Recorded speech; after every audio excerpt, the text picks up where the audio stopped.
Boa tarde a todos. Já estão todos cansados, né? Então, a gente percebe nos rostinhos já bem cansado. São muitas informações, mas são informações importantíssimas, né? Havendo a necessidade de a gente retomar essa fala, essa formação específica sobre o enfrentamento à letalidade, a gente propõe aí outro momento, tá bom? Então, eu fui convidada para falar um pouquinho sobre o fluxo de atendimento. Meu nome é Lindinaura, para quem não me conhece.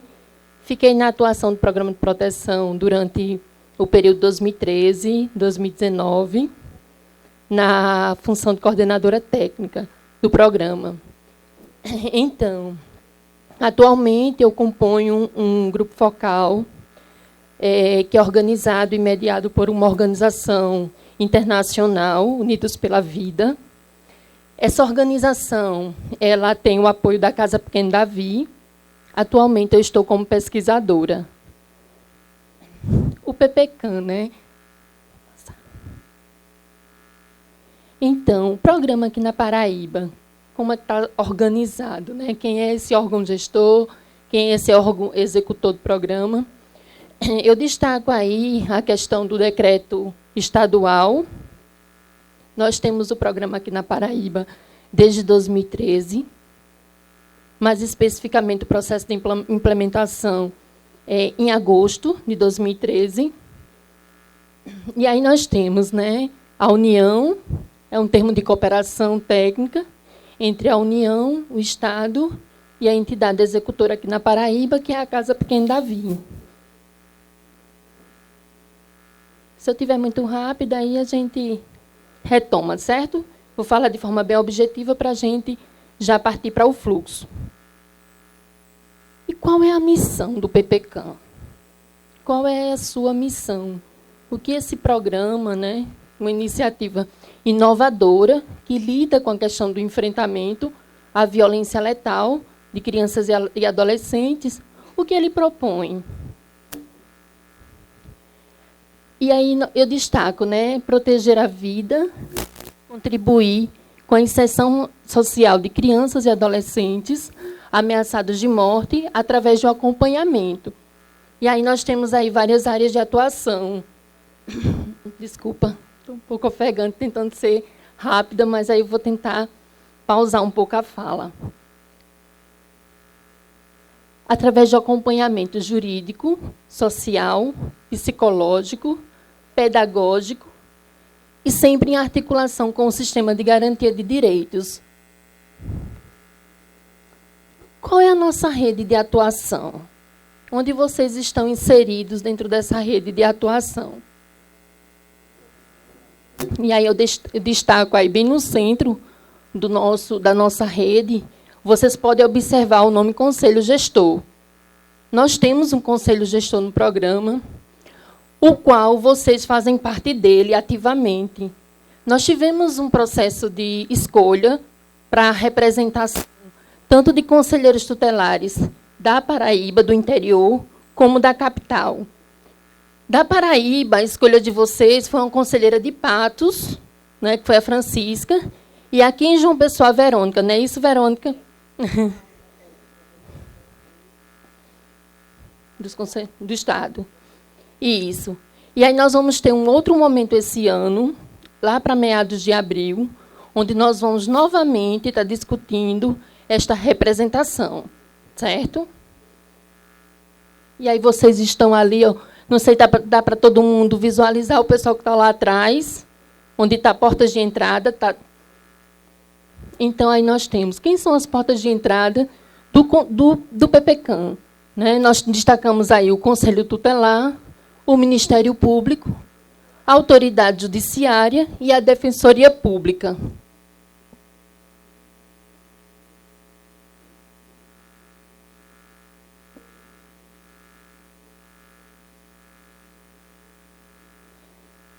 Eu trouxe um destaque no guia. Né? Esse guia municipal de enfrentamento à letalidade, ele é um guia público. Vocês podem ter acesso a ele por meio do site de busca. Né? Vocês colocando a questão do guia de enfrentamento à letalidade, vocês vão ter algumas estratégias, né, de vários serviços que são executados pelos municípios, no intuito de lidar com a questão do enfrentamento à letalidade. Então, eu trouxe o guia como forma também de estar divulgando esse material que é pouco conhecido pela rede. Trouxe também um destaque no IRA, no Índice de Homicídios na Adolescência. A Paraíba ela tem uma realidade bem preocupante. Vocês também têm acesso ao IRA, ele é um documento público também. A última publicação foi justamente essa que eu destaquei aí, é de 2014. A cada 2 anos ele é republicado, né, com novos dados. Então, a pesquisa pelo DataSUAS, pelo Sistema de Informação sobre Homicídios na Paraíba, ele traz alguns destaques.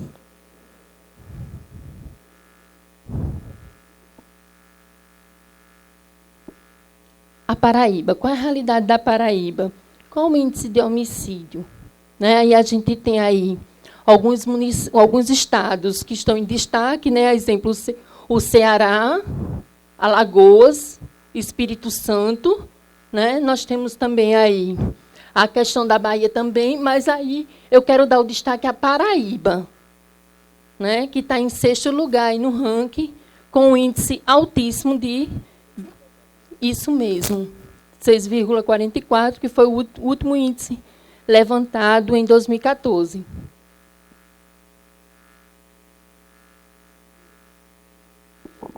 Algumas cidades também que a gente destaca, nós realizamos também um trabalho focado nesses municípios, também com alto índice aqui da Paraíba.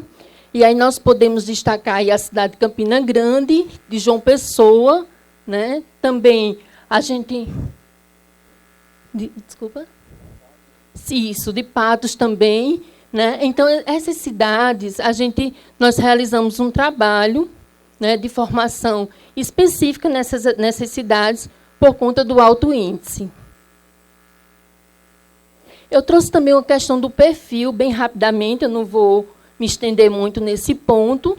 Esse é um campo também que a gente tem estudado na pesquisa, no grupo focal, mas aí dando um destaque à questão do perfil, que também já é conhecido por vocês, né, que é justamente a maioria do nosso público, eles são homens, são os meninos.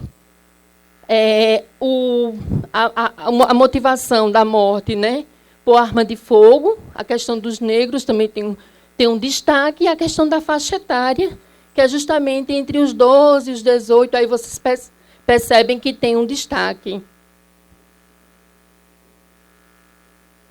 E aí o índice de inclusões da Paraíba também, só para fazer um paralelo entre o programa de proteção e o IRA, que a nossa porcentagem de inclusão é de 38 daqueles que nos são solicitados. Eu vou explicar um pouquinho esse dado um pouquinho mais na frente. E aí, qual o motivo? Né? Qual é o motivo dessa criança e desse adolescente a acessar o programa de proteção? E aí, o que está destacado de azul, né, que vocês podem observar, a maioria dos casos eles chegam ao programa justamente por abrangência do tráfico. E aí, na minha fala sobre o fluxo, eu também vou detalhar um pouco essa informação.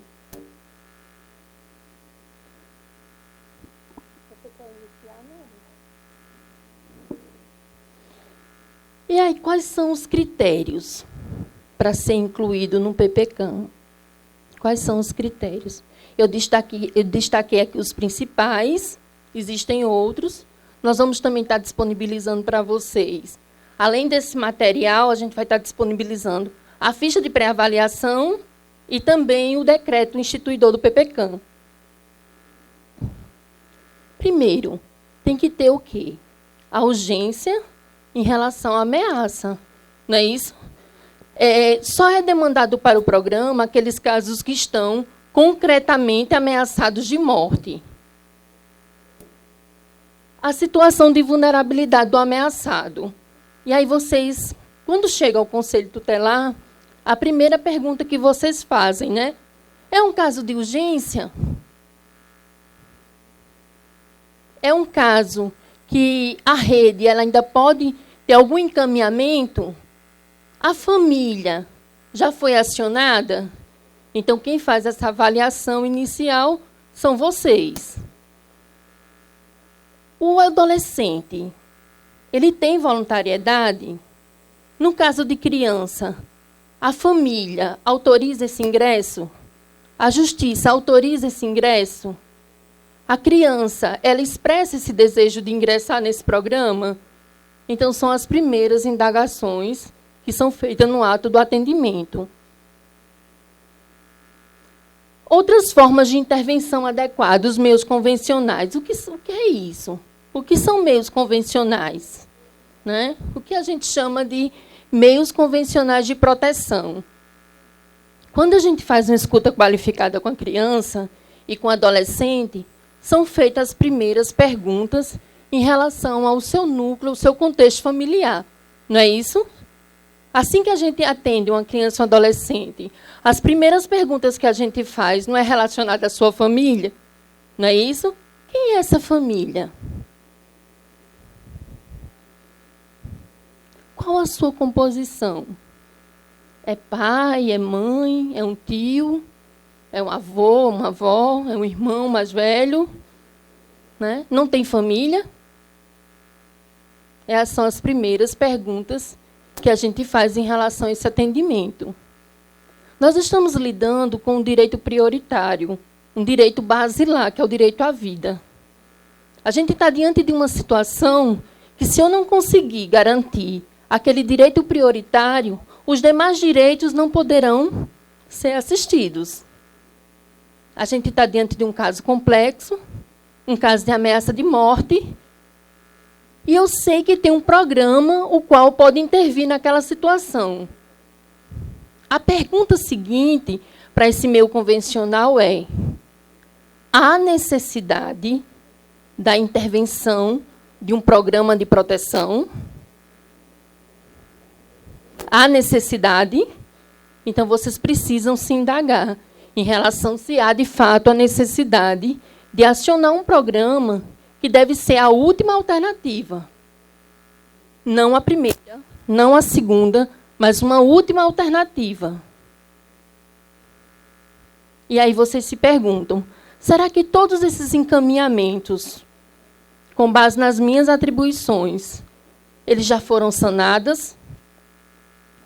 Ou a equipe do Conselho Tutelar dispõe de uma equipe técnica, a qual pode ser realizada essa escuta? Alguns municípios, infelizmente, não têm, mas a maioria tem. Então, que equipe técnica eu posso acionar, né, para realizar esse primeiro atendimento? É o CREAS? O CREAS seria o órgão mais adequado para fazer essa escuta qualificada? Já que eu não disponho, no meu conselho tutelar, eu não disponho dessa equipe técnica. Então, são as primeiras perguntas que vocês vão estar fazendo antes de encaminhar um caso ao PPCAM. A preservação e o fortalecimento dos vínculos. Gente, isso é importantíssimo. É importantíssimo, é basilar. Afastar essa criança e esse adolescente do seu convívio familiar, ele tem que estar muito bem fundamentado. Eu não posso simplesmente, porque ele declarou que o vizinho iria matá-lo, após ele denunciar uma violência sexual, apenas por essa frase, eu tenho que me questionar enquanto conselheira tutelar, enquanto conselheiro tutelar, se de fato vai ser justificado esse afastamento dessa criança do seu convívio familiar.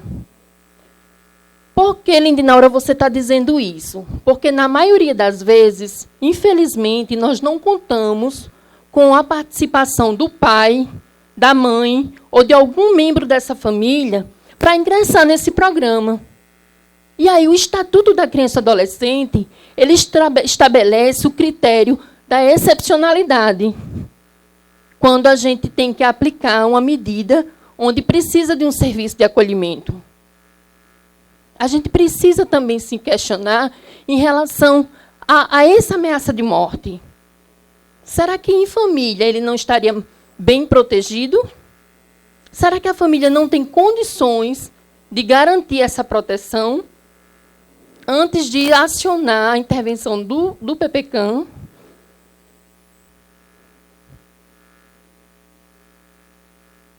E aí nós partimos agora para a nossa conversa principal. Eu fiz uma introdução, fui bem rápida. Se ficar dúvidas, né, acerca de algum tema específico do programa, já me coloco à disposição. Vou estar disponibilizando e-mails também, para a gente poder sanar todas as dúvidas de vocês. E aí, olhem bem para esse fluxo. Né? A gente vai agora discutir um pouquinho esse fluxo de atendimento de forma detalhada.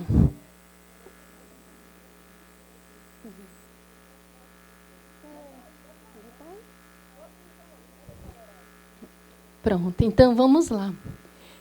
Nosso fluxo de atendimento, né? Onde ele se inicia? Vocês estão no atendimento no Conselho Tutelar, é o plantão, vocês estão ali no cumprimento do plantão, e surgiu uma situação, né, de encaminhamento de uma criança ou de um adolescente com um contexto de ameaça de morte. E aí, o que fazer? Por onde começar? E aí a gente tem aquela palavrinha ali chamada de pré-avaliação, que está justamente nesse campo destacado como avaliação e inclusão. E aí? Alguns aqui já tiveram experiências de encaminhamentos, não é isso? Quem já teve aqui experiência de encaminhamento com o programa? Algumas pessoas, né, já tiveram a oportunidade de estar encaminhando ao programa de proteção. E aí vocês vão, inicialmente, preencher uma ficha de pré-avaliação. Nós vamos também estar disponibilizando essa ficha para vocês. E o que diz essa ficha? O que contém essa ficha? Vocês já têm os instrumentais metodológicos de vocês, próprios do atendimento. Né? Como a gente não tem um CIPA, Conselho Tutelar ativo, então vocês criam seus próprios instrumentais metodológicos. O PPCAM ele não é diferente. Então, nosso documento inicial é justamente a ficha de pré-avaliação. É uma ficha simples, onde nela vamos ter a identificação da criança e do adolescente, ou melhor, inicialmente, os dados de quem está encaminhando. Foi o conselheiro tutelar que preencheu a ficha? Foi um assistente social? Foi uma psicóloga do conselho tutelar? Quem preencheu a ficha? Então, a gente solicita que, no primeiro campo, tenha a identificação desse profissional que está preenchendo essa ficha. O segundo campo é a identificação justamente da criança, do adolescente ou do jovem, quando se tratar de jovens egressos do sistema socioeducativo, que, no caso, abrange até 21 anos de idade. Esse não seria um público específico de vocês, só estou destacando. Então, nesse preenchimento da ficha, vocês vão ter uma identificação. Quem é essa criança, esse adolescente? Né? Qual a idade? Quem é a família? Já foi atendido pelo Conselho Tutelar? Quantas vezes? Né? Quais foram os encaminhamentos que vocês conseguiram dar? A ameaça de morte, ela teve um histórico? O adolescente tem vários históricos de violação de direito, até culminar na ameaça de morte? Ou foi uma situação pontual? Ele ou ela, estava no lugar errado e na hora errada. E viu coisas que não devia ver. Ele sofreu uma violação de direito e culminou, né, em uma ameaça de morte? O que foi que motivou? Foi a sua conduta? Ele cometeu um ato infracional e esse ato infracional ocasionou uma ameaça de morte. Ele furtou, ele roubou, ele matou. É a sua conduta? E aí, conselheiros tutelares? O que foi que motivou? Então, o programa de proteção, ele precisa ter essas informações iniciais, essas informações básicas. Aí muitas pessoas me perguntam, Lindinaura, por que a gente tem que encaminhar para vocês informações sobre o ameaçador? É obrigatório, já que o Conselho Tutelar não é investigativo, no campo da denúncia, né? Eu preciso saber quem é esse traficante. Eu preciso saber se esse algoz ele tem um poder de articulação a nível estadual. Não, necessariamente não. Você vai, a partir da escuta qualificada, você vai ter as informações iniciais e não obrigatoriamente todas as informações. É importante coletar o maior número de informações possíveis, mas não é obrigatório o preenchimento da ficha completa, porque vai ter informações que você não vai ter.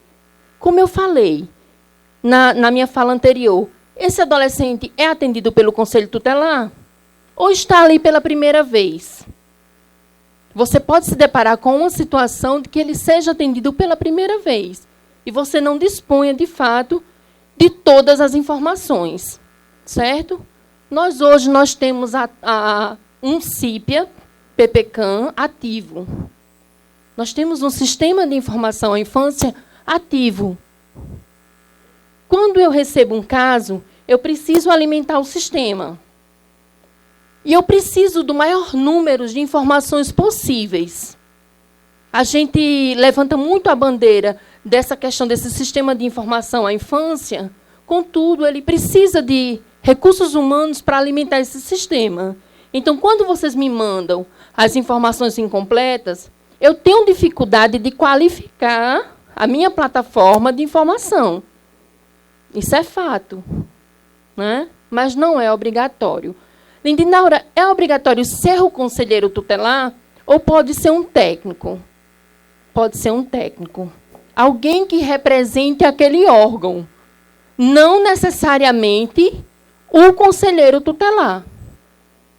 Essa leitura, essa metodologia, essa inovação da metodologia, nós já temos trabalhado com essa inovação nos últimos anos. Porque a gente trabalha com técnicos do Ministério Público, com técnicos do Poder Judiciário, com técnicos da Defensoria Pública e, por que não, trabalhar com técnicos do Conselho Tutelar? E aí, às vezes, é uma psicóloga que faz um atendimento qualificado, que tem as informações acerca daquele caso. Às vezes, tem mais informações do que propriamente o conselheiro tutelar, que vai atuar como um órgão encaminhador, um órgão solicitante. Então, não é necessário que essa ficha de pré-avaliação ela seja preenchida pelo conselheiro tutelar. Essas informações, gente, elas são repassadas por meio de um ofício ao Ministério Público. Por que, Lindinaura, vocês estabeleceram que o fluxo, PPCAM e Ministério Público, devem conter essas informações unificadas para esses dois órgãos, para fins de encaminhamentos? Tem situações onde é necessário intervenções em relação não só ao contexto de ameaça, mas em relação ao algoz. Existem procedimentos na Justiça que precisam ser acompanhados. Então, a gente tem essa parceria aqui na Paraíba com o Ministério Público na garantia justamente desse direito fundamental, essa criança, esse adolescente, e também para fins de encaminhamentos. Aqui em João Pessoa, por exemplo, nós contamos com um programa provisório. Eu acho que vocês já ouviram falar em PP Vida. Já? Então, aqui em João Pessoa, nós temos esse programa provisório. Ele vai garantir, provisoriamente, aquela proteção até a atuação do PPCAM, até que, de fato, o PPCAM possa atuar nos seus encaminhamentos. Então, aqui, uma grande parceira nossa, né, que é a profissional Mary, que faz esse acompanhamento dos casos que estão em avaliação, para que possamos ser céleres em relação a essa efetivação da proteção. Até porque quem está ameaçado de morte tem pressa. A vida tem pressa. Tem situações que, se a gente não atuar aqui e agora, a gente pode ter uma informação de um óbito em um processo avaliativo. De 6 anos e meio, na Paraíba, nós temos apenas 2 casos que, em avaliação, chegaram a óbito. Um deles não tinha voluntariedade de ingresso no programa, mesmo a equipe do programa, com o Ministério Público fazendo toda uma sensibilização. Mas o adolescente não tinha voluntariedade de ingresso. E aí nos impossibilitou de prosseguir com o atendimento. Infelizmente. Mas aí, quando a gente recebe uma ficha de pré-avaliação, a gente tem que encurtar os prazos. Aí você pode citar um caso exemplar de um caso que passou muito tempo em avaliação. Por que isso acontece?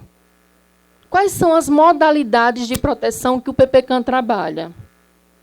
Nós trabalhamos especificamente com 2 modalidades. Uma, acompanhado do seu responsável legal. Essa é a que nós priorizamos. Essa é a que vocês devem priorizar. A Lindinaura, a mãe não quer sair do local onde reside. Possui vínculos. Ela tem um trabalho fixo, uma casa própria. É muito difícil convencê-la de sair do seu convívio social e seguir na proteção com o seu filho. Mas aí são sensibilizações que são feitas, porque o programa de proteção ele vai aportar financeiramente durante o período de proteção, e a gente precisa trabalhar com essa família. Na impossibilidade dessa mãe, pode ser um outro componente dessa família, que às vezes tem um tio próximo, um avô muito próximo, que pode ingressar com essa criança, esse adolescente, e a gente não ter aí os seus direitos restritos, e principalmente em relação à convivência familiar e comunitária. E a outra modalidade, que é a que nós não priorizamos, né, Mary? Que é a proteção que ele entra desacompanhado do seu responsável legal. E aí, como é que acontece, Lindinaura, na prática? A mãe, o pai não têm o desejo de ingresso. E aí, na prática, como é que acontece? O que fazer quando essa mãe, esse pai, esse tio, esse irmão não tem o desejo de ingressar nessa proteção? O PPCAM ele vai depender de uma rede de acolhimento institucional, que é um pouquinho mais adentro. Não sei se vocês estão conseguindo visualizar. Se puder subir um pouco. Só para finalizar, se puder subir um pouco a imagem, ampliar, colocar uns 200% aí para... Dá para ler?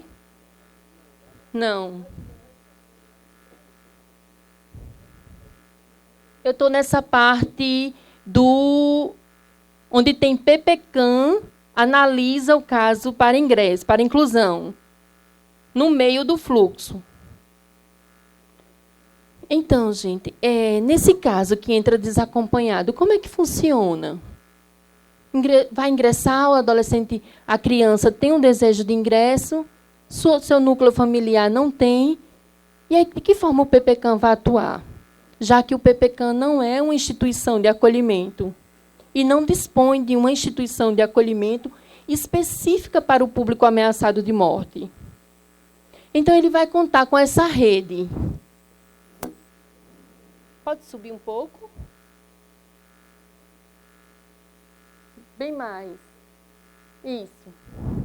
Então, o caso, quando ele é analisado como uma inclusão na modalidade de proteção institucional, o PPCAM, como articulador dessa rede, desse sistema de garantia de direitos, ele vai estar acionando uma instituição de acolhimento que seja adequada ao perfil daquela criança, daquele adolescente. Nós temos as diversas modalidades de acolhimento institucional. Eu acredito que, no decorrer da formação, vocês também tenham visto essa pauta. Nós sabemos que existe uma nota técnica alinhada pelo Ministério do Desenvolvimento Social e o Ministério dos Direitos da Mulher, da Família e dos Direitos Humanos. Existe uma nota técnica que traz um alinhamento onde o PPCAM ele pode atuar nessa rede, na rede como um todo, independente do serviço de acolhimento, seja ele casa-lar, casa de passagem, né? Seja uma unidade de acolhimento regular do município, seja também uma unidade onde eles têm um tratamento específico de saúde. Acho que vocês já ouviram falar nas UAs, nas UA. Né? Então, a gente depende dessa rede para garantir essa proteção nessa modalidade específica. As demais etapas de proteção não vou me estender por conta do horário. Se puder voltar aos slides só para finalizar.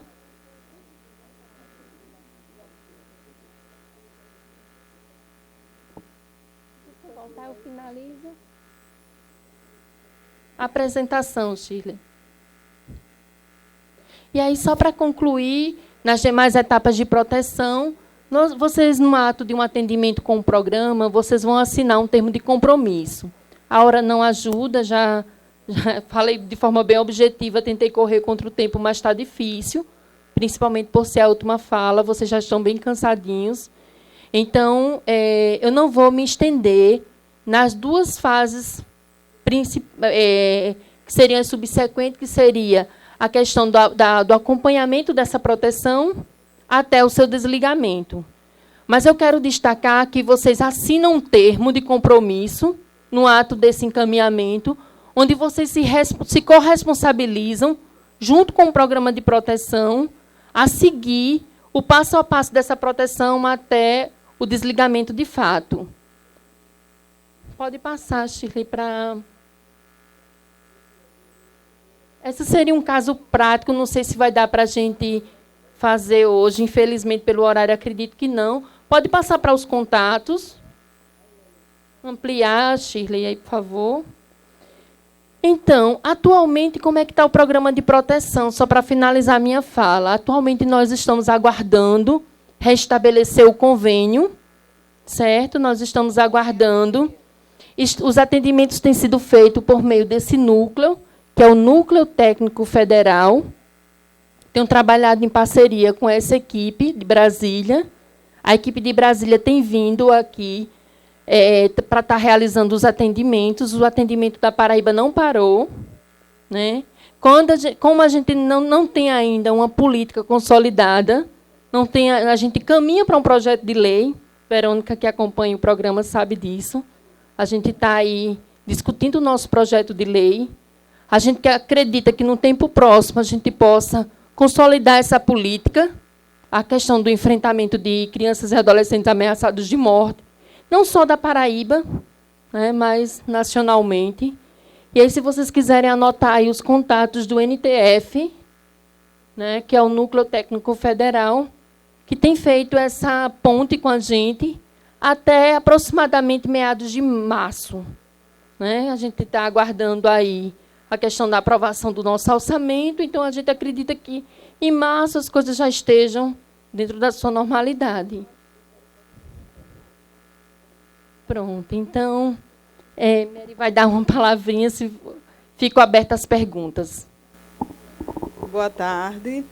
Vou fazer o seguinte, deixar as perguntas para depois. Eu vou falar um pouquinho do fluxo do atendimento no ato do ameaçado de morte. 5 horas da tarde, da sexta-feira, chega o ameaçado de morte do Conselho Tutelar. Certo? E aí? Quais as providências a serem tomadas? Então, o pessoal liga, o município não atende, o conselheiro não tem o que fazer, o adolescente está lá, não pode voltar para casa. Então, eu vou passar um passo a passo aqui rapidinho, tá? Para a gente ir para as perguntas. Oi? Liga para a Mary. Né? Olha só, gente, primeiro passo, avaliou o adolescente, está ameaçado, a responsabilidade da criança ou do adolescente ameaçado de morte é do município. Secretaria de Assistência ou Desenvolvimento, seja lá o nome, Secretaria de Assistência. Todo município tem que ter conhecimento. Por esta razão, a doutora Juliana vai encaminhar para os promotores das comarcas. Doutor Ale aqui usou o seguinte: quando nós tínhamos esse problema, já passamos noite acordada com adolescente sem saber para onde encaminhar. Então, o que é que ele fez? Acionou o município, entrou com uma ação e o município criou um programa por nome de PP Vida, aqui em João Pessoa. Nos municípios, a Secretaria de Assistência tem que ter lá algo que possa custear esse adolescente. Por esta razão, o Ministério Público vai acionar todas as secretarias. Então, o adolescente ameaçado de morte, vocês fazem a pré-avaliação, encaminham para o PPCAM, encaminham para o município, para a promotoria de vocês. Encaminhou para o PPCAM, automaticamente encaminha para o Ministério Público local, porque se o município negar o acolhimento desse adolescente, a proteção, então o Ministério Público vai acionar o município para custear. O município tem que se responsabilizar. Então, o que é que acontece muito? Olha só, o que é que acontece muito? Adolescente ameaçado de morte, não tem onde colocar esse adolescente, aí liga para o PPCAM para acolher o adolescente. Não funciona assim, gente. PPCAM não vai acolher esse adolescente de imediato. Então, a responsabilidade é do município. Encaminhou para o PPCAM, automaticamente encaminha para o Ministério Público local, da sua comarca.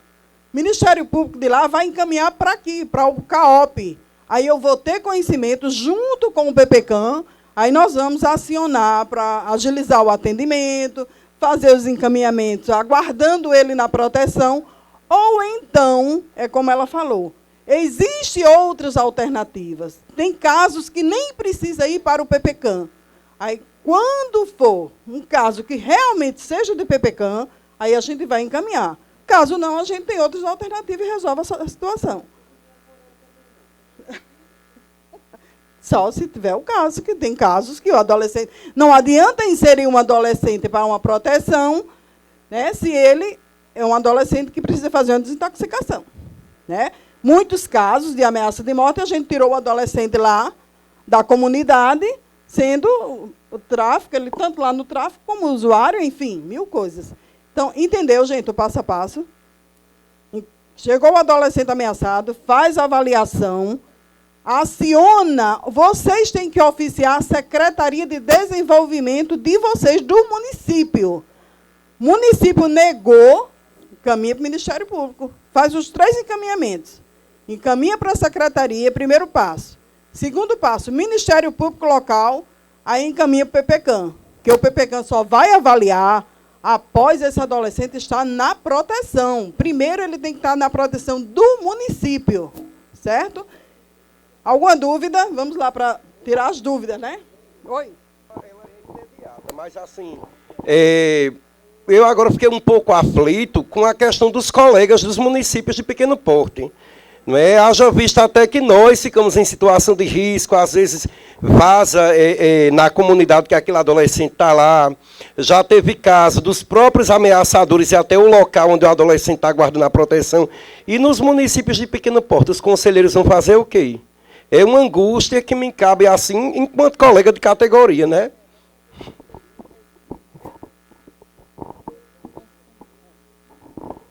Essas ameaças não vai deixar de acontecer. Se a gente for ter medo de atender um adolescente que está ameaçado por conta da comunidade, enfim, a gente não vai fazer nada. Eu também, já aconteceu comigo. Já teve casos aqui que eu saí escoltada com a família. Até a avó foi no programa. E eu saí daqui, tive que procurar meios. Na hora tem que procurar meios. Entendeu?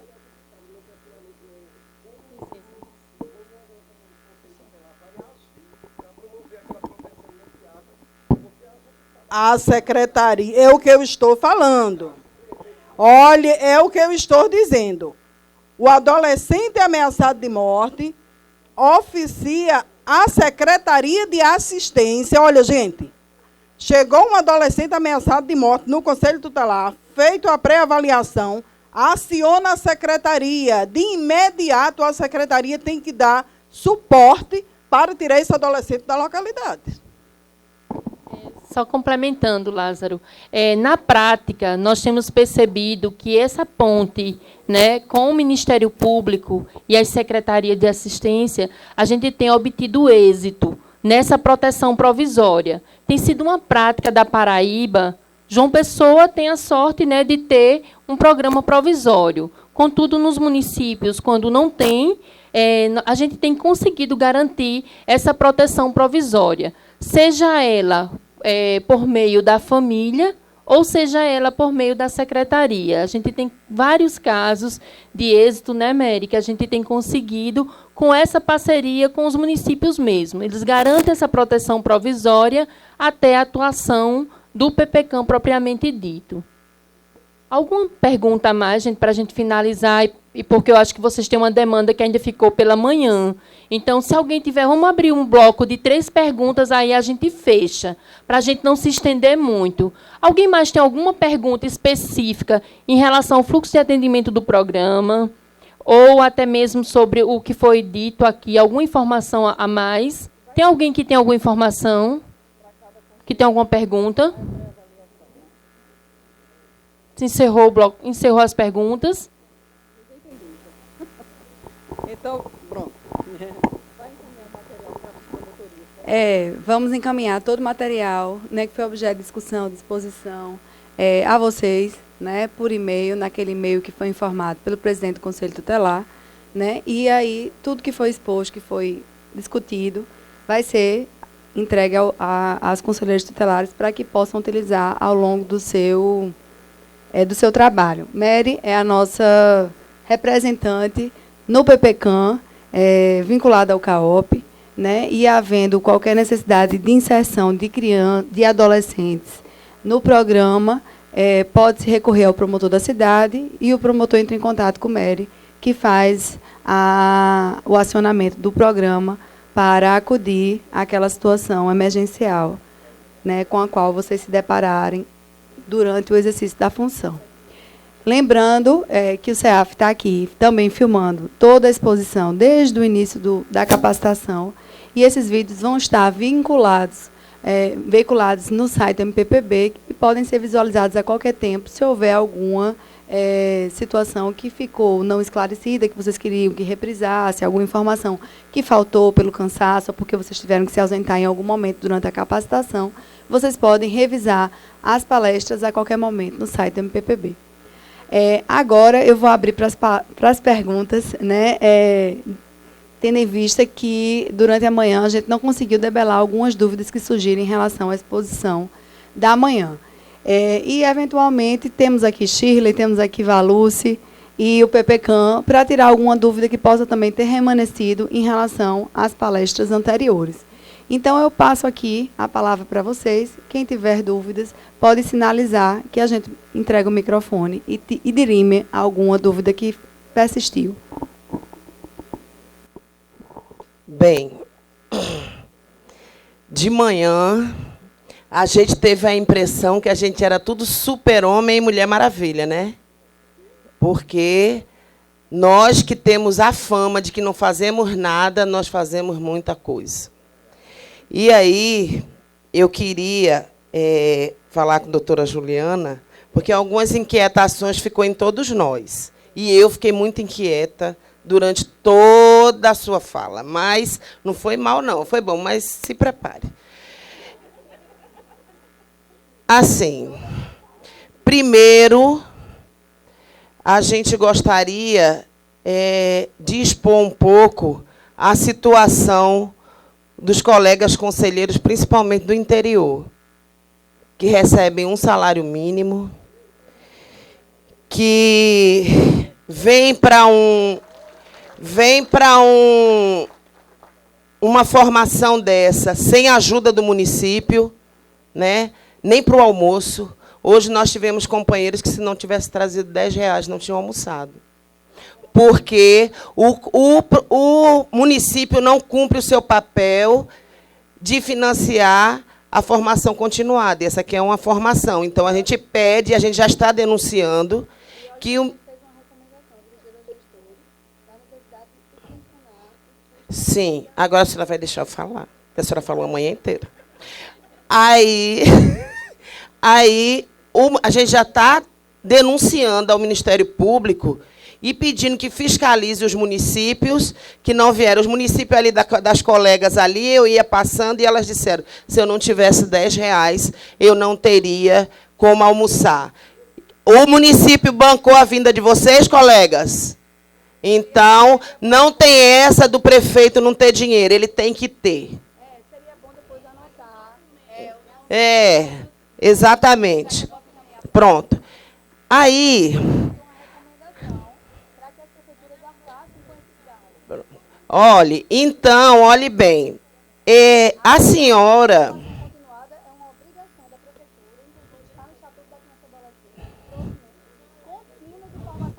Sim. Isso. Aí nós temos municípios que terminaram o mandato agora, Mogeiro, por exemplo, terminou o mandato com conselheiros tutelares com 3 meses sem receber. Né? A cobrança vem para o nosso lombo, aí nós temos que nos unir e também cobrar que nossos direitos sejam garantidos. E aí a senhora, e aí a gente está querendo propor um diálogo com a senhora, certo? Sobre uma orientação que a senhora lançou agora sobre o trabalho do conselho, a carga horária do conselheiro tutelar. Olhe bem. Aqui a nossa lei 11.407 diz lá no artigo 49 que o expediente normal, plantões e finais de semana são determinados pelo colegiado no regimento interno. Isso é na nossa lei municipal. Mas na lei municipal do interior, muitos não têm. Né? Os conselhos não têm condições de abarcar 5 conselheiros tutelares trabalhando dentro, porque não tem espaço físico. Certo? Não tem espaço físico. Outra coisa, se a minha terapeuta disse para mim assim, Verônica, a senhora sabe o que é chegar 8 horas da manhã no conselho e sair 8 horas da noite, 10 horas da noite, que a gente não tem hora para sair, só ouvindo problema. Alguém procura o conselho tutelar para dizer, a gente está bem, meu filho está bem. Não, é estupro. É violência, é ouvindo criança falando o tempo inteiro. São todos os dias, é o mesmo fluxo dentro do Conselho Tutelar. A gente só trabalha com violação de direito. Não existe ser humano que suporte isso todos os dias.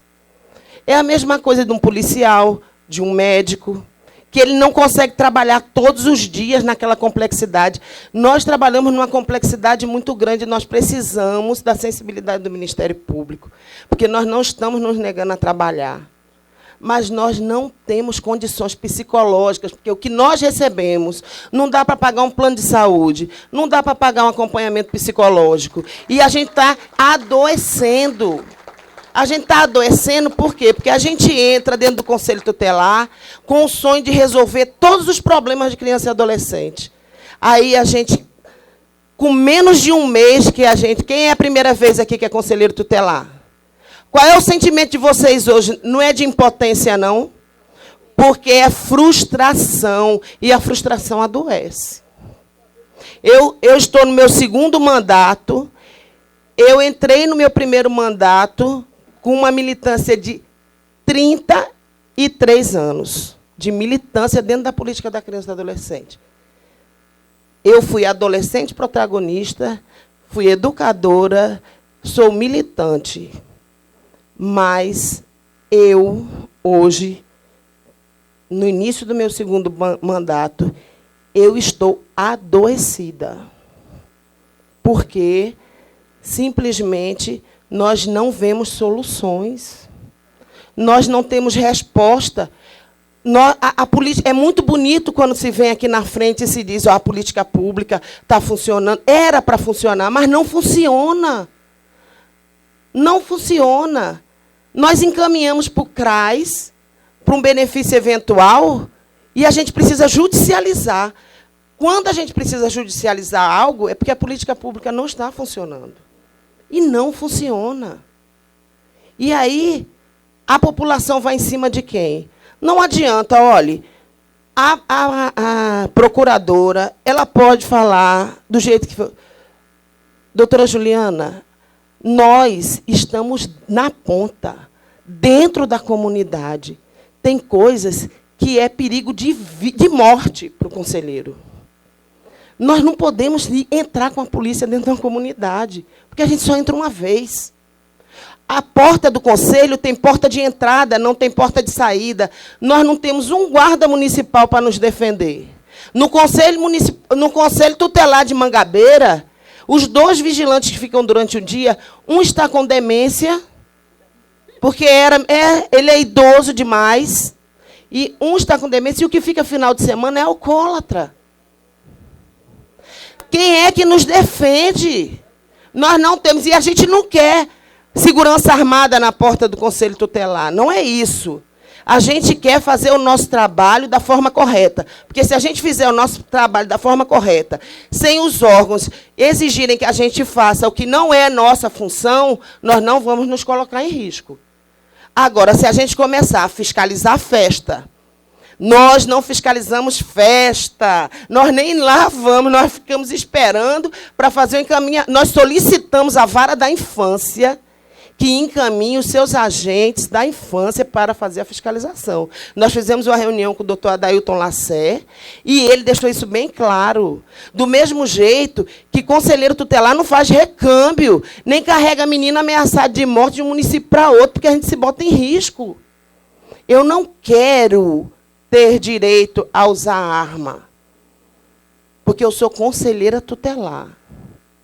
Eu não sou polícia, eu não sou Ministério Público. Porque, às vezes, quando se fala, parece que nós temos a mesma proteção, por exemplo, que a senhora, de uma certa forma, tem, que a delegada tem. A delegada aqui, uma vez, queria que eu fosse em Caporã buscar uma criança. Eu falei, eu não vou, porque esse não é meu papel. Ela disse, você é muito medrosa. Eu falei, não, eu só não tenho uma 765. Na cintura, nem quero ter. Porque aí é muito fácil você ir lá e enfrentar. A gente já se expõe demais, certo? Teve algumas coisas que a senhora falou que eu não sei se foi porque eu entendi errado, mas, por exemplo, teve uma hora que a senhora falou assim, quando a família não leva, a gente identifica que a família não matriculou a criança, e aí o conselho é que vai e matricula. Eu acho que foi só no fervor que a senhora deve ter dito. Porque, na realidade, a gente aplica a medida para que a família vá lá e matricule. Né? Como também nas... Sim. E a gente tem que apresentar a denúncia que a família está sendo negligente ao extremo. Né? E na questão do médico também, que foi uma coisa que a senhora disse, assim, o Conselho Tutelar vai e leva. O Conselho Tutelar ele não pode assumir a responsabilidade da família, né? Mais uma vez, eu falo uma situação de emergência. É. E aquela criança está doente, e há uma necessidade de atendimento, eu vejo o familiar acha que não, meu filho está bem, eu não quero, eu vou dispor do direito do meu filho à saúde. E, na verdade, o pai não pode dispor do direito à saúde. Como eu peguei uma situação de uma criança que estava com o pé, a criança estava com o pé inchado, era nítido e claro, realmente ele estava com câncer, ele precisou amputar aquela perna, mas a família insistia em dizer que aquela criança não tinha problema e que não ia levar o meio no médico. Então, qual foi a orientação que eu dei ao Conselho Tutelar? Bote a criança no carro, leve no médico e peça uma avaliação médica. Se o médico disser que não há nada a fazer, que aquilo ali é corriqueiro normal e que não tem problema nenhum, ele fica tranquilo em relação ao papel dele. Mas ele precisa de uma avaliação do médico para o médico dizer se efetivamente aquela criança padece ou não de um vício, de um problema de saúde. Eu falei mais numa situação dessa. Numa situação em que a família não cumpre o papel dela. Aí... Sim. É uma situação outro ponto que aí eu vou pedir que a senhora Mas eu deixei bem diga. Claro que o Conselho Tutelar ele requisita o serviço público, Sim. ele requisita ele não realiza o atendimento, assim, ele requisita, ele faz os encaminhamentos, mas ele não executa, ele não presta o atendimento, ele não presta atendimento em educação, ele não presta atendimento em saúde, né? Ele realiza os encaminhamentos e viabiliza que aquela criança e adolescente tenha aquele atendimento prestado e a situação de vulnerabilidade cessada. Qual foi a minha preocupação? É porque tem vários colegas que estão chegando pela primeira vez no Conselho Tutelar e, como eu disse no início, quando a gente chega, a gente acha que deve e pode fazer tudo.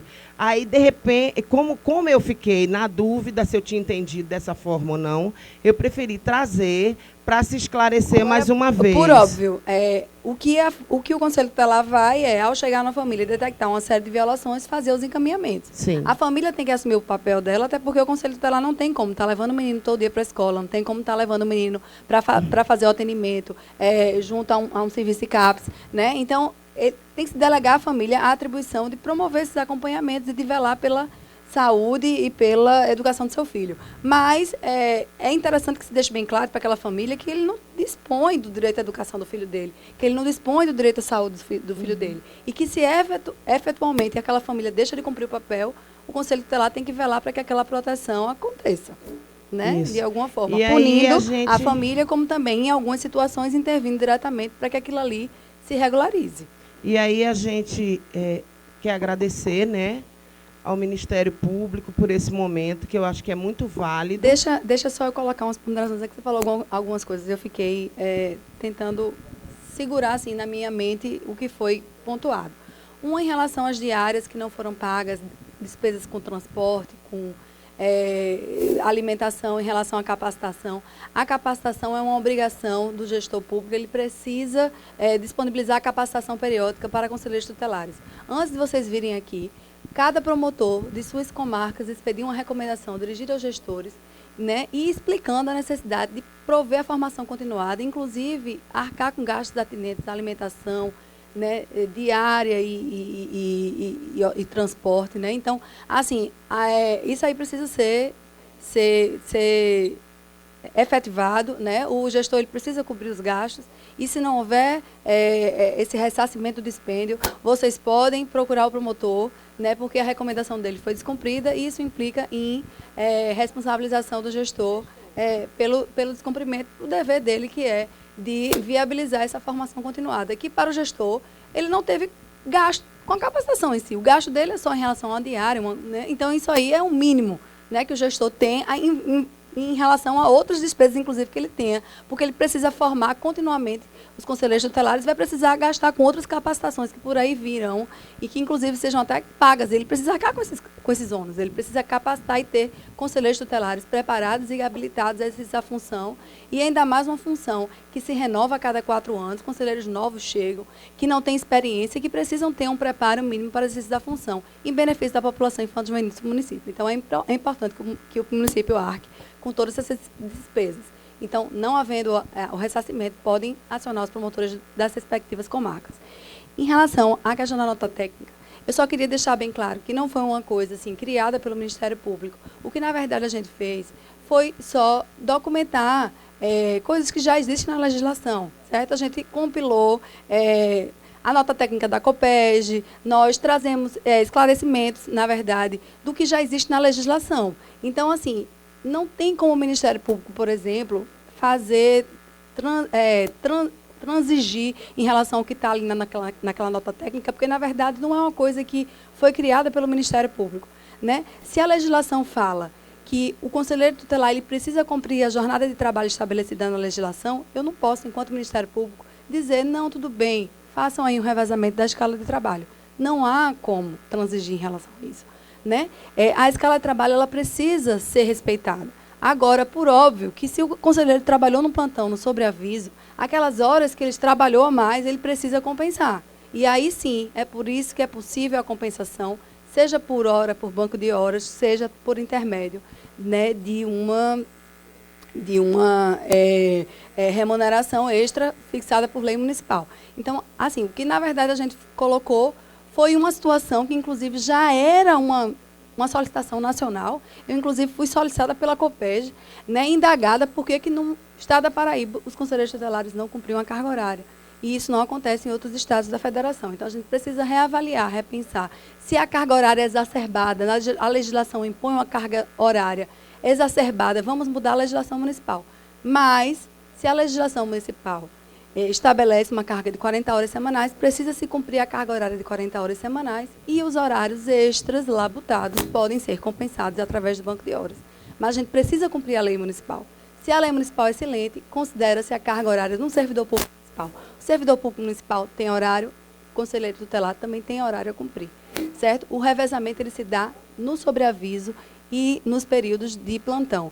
Em relação ao fato de que o Conselho Tutelar não tem estrutura para ter os 5 conselheiros tutelares trabalhando ao mesmo tempo, isso não é justificativa, porque os conselhos tutelares eles têm que funcionar com estrutura condizente. Se não tem, o Executivo tem que ser instado a providenciar um ambiente satisfatório e que comporte todos. Por quê? Porque vocês decidem vidas, vocês são responsáveis pela mudança, né, de estruturas familiares, vocês precisam compartilhar as decisões. As decisões não podem ser fruto do pensamento de uma decisão isolada de um único conselheiro. Os conselheiros precisam sentar para conversar. Infelizmente, eu já estou trabalhando há 16 anos no Ministério Público. E nesses 16 anos, foram poucos os anos que eu não trabalhei na infância. E já trabalhei fiscalizando muito conselhos tutelares, trabalhei demais com conselheiros tutelares. E nunca vi conselheiros tutelares trabalhando 5 ao mesmo tempo, todos os dias da semana. E isso é muito grave, isso é muito preocupante. Por quê? Porque eu não vejo decisões colegiadas. O que eu percebo na promotoria, não, esse caso é de fulano. Eu vim hoje porque fulano está... Eu não sei de nada desse caso, doutora. Esse caso é só com fulano. Então, a gente percebe que há um deslocamento de casos por conselheiros, os conselheiros não compartilham decisões, e isso é muito danoso, porque as decisões ficam a cargo de uma única pessoa. Uma única pessoa está decidindo sobre a vida daquela outra família, né? É muito subjetivismo, e é isso que a legislação quer evitar, que uma única pessoa decida sobre a vida das pessoas. Né? A decisão tem que ser do colegiado, o conselho precisa se reunir, as pessoas precisam compartilhar decisões e encaminhamentos. E é isso que eu digo, quanto mais junto vocês estiverem, quanto mais o colegiado estiver forte, mais vocês vão conseguir se articular, mais vocês vão conseguir respeitabilidade da população, vocês vão fazer valer as decisões de vocês, porque quando as pessoas se depararem com a requisição do Conselho Tutelar, vão ver e vão dizer, eita, realmente, aquilo ali é necessário, o Conselho Tutelar atuante, o pessoal responsável, o pessoal sabe o que está fazendo, e se ele está pedindo ali para ter um serviço desse, é porque eu vou fazer. E eu sei das deficiências do Estado, eu sei que nada funciona, eu sei que tudo isso que você está falando aí, a segurança pública falha, a educação não funciona, a saúde, os CRAs, CREAS, todo mundo abarrotado de trabalho, os CAPs, né, não tem como atender a demanda, um psiquiatra por semana para atender nos CAPs. Então, a gente sabe que há muitas falhas, mas a gente precisa, dentro das nossas limitações, fazer valer o direito das pessoas e protegê-las, das crianças e adolescentes, com todas as limitações que há. Vamos tentando fazer. É por isso que é necessária a articulação com o Ministério Público, com o Judiciário. Trabalhar em rede é a melhor solução. Todas as minhas facilidades funcionais eu tive através de um trabalho articulado de rede. Sempre que eu tenho um caso para solucionar lá na promotoria, chamo todo mundo, CRES, CAPS, chamo todo mundo e peço a ajuda de todo mundo, e cada um dentro das suas limitações vai tentando resolver e dando uma solução plausível àquele caso. Então, eu acho que é juntar forças, unir forças e resolver de uma forma responsável e articulada. Eu acho que é mais ou menos assim. Então, nós já vamos querer dialogar, porque eu acho que é uma visão sua e dentro de tudo, mas nós também temos um lado e que nós precisamos ser ouvidos também, né? Porque tem a questão que é muito séria, que é a saúde mental do conselheiro tutelar também, que não adianta a gente estar os 5 juntos se batendo dentro de um conselho. Então, nós já pedimos que o Ministério Público e as promotorias da infância fiscalizem todos os conselhos tutelares, fiscalizem os municípios e façam com que a política pública, de alguma forma, funcione. Porque não adianta ter 5 conselheiros dentro do Conselho Tutelar e não ter serviço para atender as nossas demandas. A gente está batendo muito com os colegas e pedindo que os colegas, vamos fazer agora um evento de 5 de março, pedindo que os colegas busquem se articular em rede, busquem chamar as redes para fazer as reuniões mensais, porque eu acho que a articulação é a melhor forma de se resolver os problemas. E a gente precisa colocar todos para sentar, dialogar, ouvir umas deficiências dos outros para poder, de alguma forma, ir paulatinamente resolvendo os problemas que lhes são postos. Agora, de alguma forma, as deficiências elas têm que ser supridas em algum momento, porque a gente não pode permitir que essa violação perdure por falta de um serviço público de qualidade que não é ofertado à população. E só lembrar que o nosso maior papel não é resolver problema. Nosso papel é zelar pelo cumprimento do direito. Então, nós cobramos não só do gestor público, mas nós cobramos também do Ministério Público, nós cobramos também da Vara da Infância, porque esse é o nosso papel. Está lá, zelar pelo cumprimento do direito. Então, nós somos os fiscais também de todos os órgãos que têm que fazer valer a política pública para a criança e adolescente. Eu queria terminar, porque sou freiriana, né?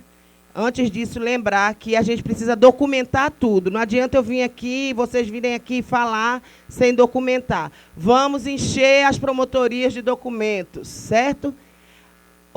Como eu sou freiriana, eu queria terminar com uma frase de Paulo Freire que diz: ninguém ignora tudo, ninguém sabe tudo. Todos nós sabemos algo. Então, eu queria agradecer aos colegas e agradecer ao Ministério Público. E vamos lutar pelos nossos direitos. Boa tarde, boa noite. Boa tarde. Meu nome é Isaac e eu sou conselheiro tutelar de Alhandra. Eu queria fazer uma pergunta com base no que a gente ouviu pela manhã. E aí eu anotei alguns pontos da sua fala. E aí, considerando que o Conselho Tutelar ele constitui um serviço público relevante e que, segundo a nota técnica e as leis, maioria das leis municipais, aí devem trabalhar os 5 conselheiros todos os dias, mais os plantões noturnos durante a semana e mais os plantões finais de semana. E aí esses plantões eles só devem ser compensados as horas efetivamente trabalhadas. Mas, no caso, nós, conselheiros, não podemos, por exemplo, se ausentar da cidade, nós temos que estar à disposição. E, mesmo assim, só teremos essas horas compensadas se, porventura, tiver algum caso. Eu acho que é uma brecha, uma lacuna que tem nessa questão. E aí eu queria perguntar à doutora como o Ministério Público poderia contribuir para uma valorização, e essa valorização eu falo em questão de remuneração, dos conselheiros tutelares como um todo, tendo em vista que a maioria dos municípios recebe um salário mínimo. Então era essa a minha pergunta. O CONANDA, na mesma resolução 170, ela coloca que a remuneração dos conselheiros tutelares tem que ser compatível com a função, né? E aí eu acho que há uma possibilidade, sim, de ajuizamento de demandas judiciais postulando o incremento do salário. Eu acho que isso aí pode ser levado para os promotores de cada município, né, que vão avaliar, porque cada município difere da remuneração. Então, para ficar a critério do promotor se entender que o conselheiro tutelar está tendo muito trabalho para pouca remuneração, tentar aí um incremento salarial.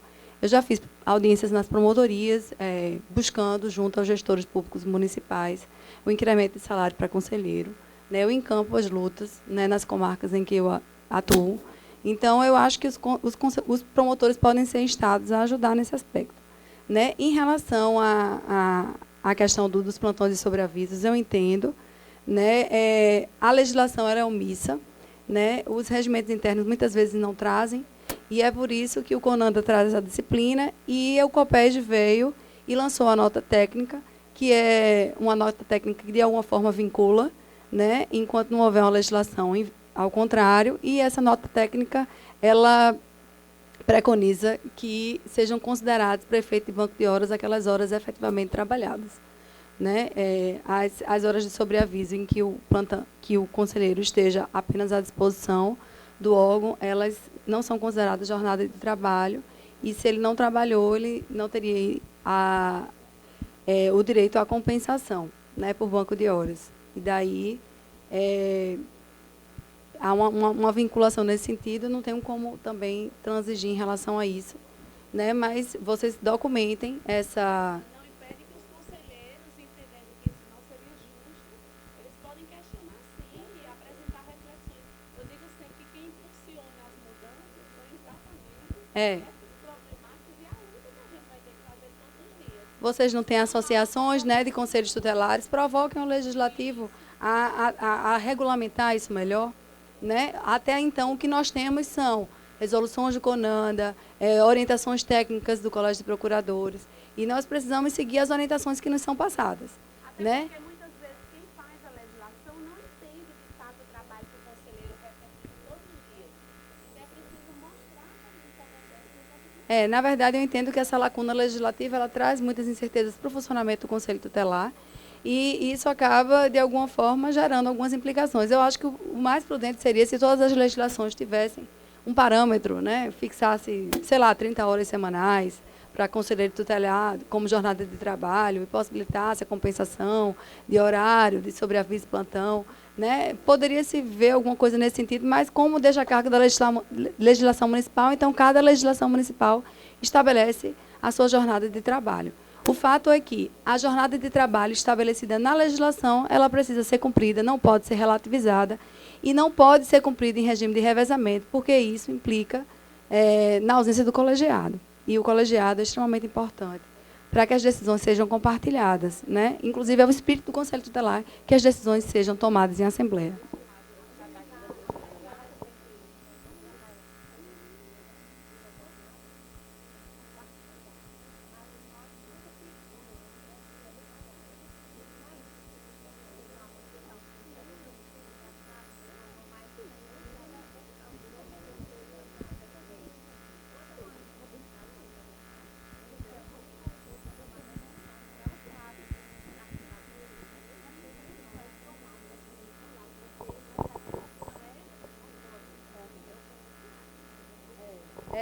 É mais ou menos aquela rotina administrativa que eu coloquei, né? Alguém se responsabiliza por fazer o levantamento dos casos, e é importante que a decisão seja compartilhada entre todos, para que aquela decisão tenha efetiva legitimidade em relação ao que se alcança. Gente, boa tarde, colegas. Vou ser bem breve, não é? Boa tarde, doutora Juliana, eu não a conhecia, certo? Foi um prazer, eu gostei muito da sua fala durante o horário da manhã. E assim, eu gostaria mais aqui de fazer um destaque. Quem não me conhece, sou Lázaro Joaquim, conselheiro aqui de segundo mandato da região Cristo. Nós tivemos conhecimento dessa nota técnica, não é? E há um pouco nos preocupou diante de vários pontos. Então, nós prontamente nos reunimos, os 35 conselheiros de João Pessoa, para a gente ler essa nota técnica, ver o que ela vislumbrava, e assim, o que a gente gostaria de colocar era um pouco da sensibilidade do Ministério Público, haja vista que nós não temos uma lei orgânica. Então, não há como unificar o trabalho do Conselho Tutelar a nível de um Estado. Então, a gente vê, de repente, o que a gente discute é que uma resolução do CONANDA ou uma recomendação do Ministério Público, ela não tem força de lei, não é? Mas que todo município ela tem sua lei municipal. Mas a recomendação do Ministério Público nada mais fez, não fez criar nada, a gente só documentou o que já existe. Cronologia. Eu fiz uma cronologia da legislação que já existe. Compilei o que já existe. Eu não criei nada. Nós nos juntamos, eu e os 35 colegas, fomos revisitar o que diz a lei municipal, porque, de repente, a gente pode também estar pecando por omissão, não é? Até porque eu estou entrando no segundo mandato, mas quando eu entrei já era assim, e naquela cultura de Maria vai com as outras, assim ficou. Mas aí nossa lei, ela diz, né, que o Conselho Tutelar ele deve ter diariamente 2 conselheiros atendendo caso a caso, essa jornada de trabalho ela deve ser de 40 horas, nos dando a liberdade de que ela seja definida no regimento interno, informada ao Ministério Público e ao SMDCA, né, da nossa cidade.